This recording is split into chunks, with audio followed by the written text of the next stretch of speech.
Hello mga kabasic, welcome again sa ating channel, Motorcycle Basic Mechanic, and please subscribe sa mga hindi pa na-subscribe, at salamat din po sa mga nag-subscribe na sa ating channel at nag-click ng notification button bell para updated sila sa ating mga latest na videos. So thank you so much, and God bless sa inyong lahat.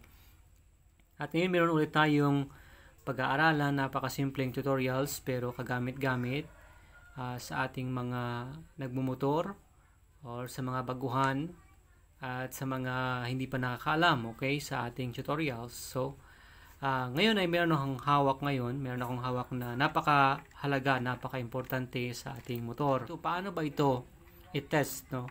Mag-test tayo ng continuity ng mga wires natin. Ano dapat ba ang nagko-contact pag naka-off tayo at naka-on tayo? Ano ba yung mga dapat nagko-contact dito? So anyway, meron akong hawak na ignition switch nga, at ito ay yung may 4 wires. 4 na wire po yan. Iba din po yung 2 wire lang na kung saan ay yung mga battery operated na motor, karamihan dalawa yung kanilang, or mostly dalawa yung kanilang papunta na wire lang sa kanilang ignition switch, yung kanilang live wire at saka yung accessories wire lang. Alright, so check natin kung ano ba yung dapat nating check dito. Alright, so mga kabisik, kailangan muna na alamin natin yung mga gamit ng bawat wires para maintindihan natin yung ating pag-check mamaya ng mga continuity ng ating mga wires. So itong red na ito ay syempre ito yung kanyang live wire. Ito yung nagsusupply ng ating accessories, itong black wire. Depende kung ano yung kulay ng accessories ng motor nyo, basta ang partner niya itong accessories wire, na kung saan naman ito yung nagdi-distribute ng mga supply sa mga busina natin, sa ating signal light, at sa ating stop light. Okay, so yun mga kabasic. So ito naman, itong ating green, syempre ground natin. Sa Honda natin, green ay ground. Meron tayong black na stripe white, na may stripe na white. Ano ito? Ito yung ating kill switch. Ito yung pumapatay ng ating CDI.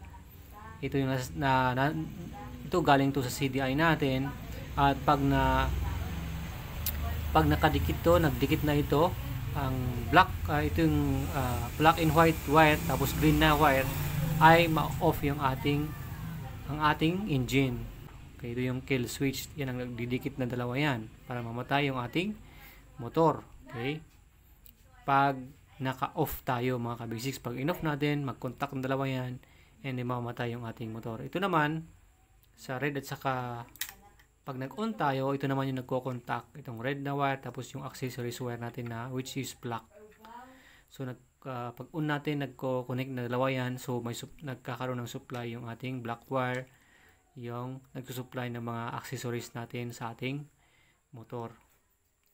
Alright, so yun ang mga trabaho nila. So mag-check na tayo ng continuity ng ating ignition switch. So ano ito yung susi niya? Okay, isusi natin. So naka-off na yan mga kabasic. Yan, hindi kita, pero naka-off na yan. Okay, naka-off na yung ating ignition switch. So ngayon, i-check natin yung continuity niya. Ilagay nyo sa continuity yung ating tester, at nagbibip to mga kabasic. Ito yung ating tester na nagbibip. Kung hindi man nagbibip yung tester, dapat mayroon siyang reading. Okay, ilagay nyo lang sa ohms. Pwede din dyan. So yun mga ka-basic, no? Naka-off yung ating ignition switch. So dapat, naka-off yung ating ignition switch. So dapat, nag-contact dapat dito, yung ating kill switch at saka ground natin. Yung black na may stripe na white at saka green, yung ating ground. Dapat may contact ito. So dapat magbi-beep siya. Okay? Dapat meron siyang beep. Okay? Dapat tutunog siya. Okay, meron. So, good. Ibig sabihin, nagpa-function yung ating kill switch. Pag inon natin yung ating ignition switch, mamamatay yung ating beep. Okay? Ganun lang kasimple. Pag inon natin, yan, namamatay yung beep ng ating tester, at ito naman yung nagko-contact ngayon. Okay? Itong red at saka black.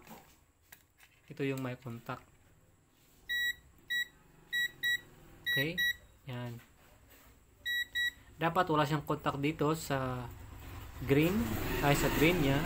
Dito sa green, dapat walang contact sa green natin, walang contact sa ating yan, kill switch. Dapat hindi siya nagbi-beep. Dapat walang connection dyan. Okay? Kahit saan dapat walang contact sa dalawa. Okay? Kasi kung meron, may grounds na yan, grounded na yan. So, ibig sabihin, nagkaka-connect na yan, hindi na maganda, hindi na okay yung ating ignition switch. So, palitan na yan, no? Pag ganon. Ito lang meron dapat yan. Meron dapat yan, wala dapat dito sa dalawa. Okay? Pag ilagay natin dito, meron dito, wala dapat sa dalawa. Okay? Meron lang yung ating pag-check. Meron din sa off natin, yung ating kill switch, at saka yung ground natin, saka kill switch natin. Dapat yan lang ang nagko-contact pag yun off. Okay, so ganun lang mga kabasic. Pag off natin, nagko-contact yung dalawa, ibig sabihin patay na yung ating CDI. Ito yung pumapatay ng ating CDI. Alright, ganun lang mga kabasic mag-check ng ating ignition switch. Ganun lang kasimple. Sa dalawang wire, ganun lang din. Pag on nyo yung anyong ignition switch, magko-contact yung live at saka accessories. Okay? And then pag off ninyo, syempre wala nang supply yung accessories, sumamatay na yung CDI nyo kasi nga wala na siyang supply galing sa ating accessories wire, na yung accessories wire galing naman sa ating battery. Alright? So thank you so much for watching mga kabasic. Ganun lang kasimple mag-check ng ating ignition switch. So, thank you so much for watching, and God bless everyone.